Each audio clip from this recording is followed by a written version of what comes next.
It's Drew Hull and Ben Clay back with your weekly sports news. Last week was a good one for football, getting a 27-20 win over Kenwood, bumping their record up to 3-2, now over 500. Extremely efficient day for the Burros. Through the air, on the ground, defensively was very stout. Drew, this week we have Lawson. What are some keys to that game? Yeah, James Lawson right now sitting at 2-3. We talked to Trey Hodges on last week's edition of the sports news. And, he talked about getting involved on the ground. I think that's going to be another big key. Over 40 yards rushing last week on the road against Kenwood. Had a rushing touchdown. Getting Braden Hightower involved. He had 2 rushes for a touchdown as well on only 9 carries. So a very efficient day, as you mentioned, Ben. Staying efficient on the ground, being able to take advantage of Lawson, who's a young team. Obviously, the defense under Greg Abner has been very solid. So staying efficient offensively, using the ground game in order to win the game is going to be a huge key for Hillsboro. Like we said, this Friday at Lawson, your Hillsboro Burros, go root them on. Now let's kick it to girls soccer.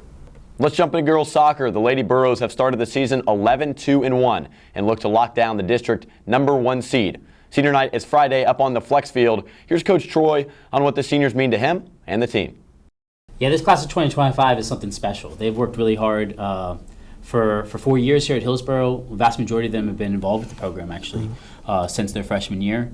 And they just continue to set higher and higher expectations. Yeah, I think I run my program a little differently than many. In many programs, they make the younger players do a lot of the, I guess you would call it grunt work or kind of team support role. But I like to flip it on its head and have my seniors do things. Like, if our pennies or jerseys need to be washed, like I'll ask the seniors to do it, right? If our equipment's out, like I usually have the seniors run the show. I'm preparing them obviously as student athletes, but I'm also preparing them as young women in this case. And I want them to be able to feel ready to jump into any role they have.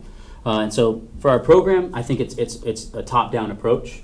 And I think that starts with them, right, as the highest, oldest people on the team. All right. Big thank you for coming into the studio. Good luck this Friday. Of course, man. I'm a big fan of the show. So thanks, guys. Your Hillsboro Burros lady volleyball team is off to a solid 12-4 start. Tonight, they take on McGavock at home. Varsity game begins at 5. Go support your Lady Burros. This Monday, your Hillsboro Borough golf team had their district tournament. Shout out to Charlie Bethram and Liam Hadley getting their own individual medals. Next Tuesday, your Burros go to Franklin Bridge for the regional tournament. Thank you for tuning in to this week's edition of the Burro Sports News. Make sure to go out and support your Burros' big week of sports ahead. For Ben Clay, I'm Drew Hull.